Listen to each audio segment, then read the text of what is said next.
இன்னைக்கு நம்ம கருவேப்பிலை பொடி எப்படி செய்யலான்றத பார்க்கலாம்.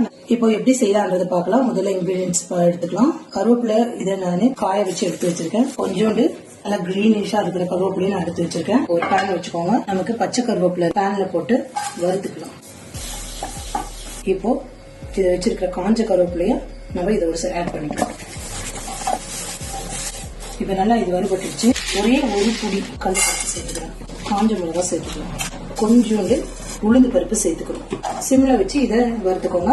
முழுதனியா கொஞ்சம் ஒரு 30 கிராம் சீரகம், எள்ளு ஒரு 25 கிராம் எள்ளு, கட்டி பெருங்காயம் ஒரு சின்ன சைஸ் அளவு. பூண்டு கம்மியாவே சேர்த்துக்கோங்க. நான் கம்மியா தான் சேர்த்திருக்கேன். இப்போ கேஸ்ல புளியை சுட்டு சேர்த்துக்கலாம்.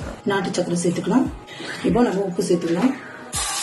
இப்போ எப்படி அரைச்சு எடுத்துட்டு வந்துடலாம். இதை நல்லா இன்னும் நைஸா அரைக்கணும். இந்த மாதிரி நல்லா நைஸா அரைச்சு எடுத்துக்கோங்க.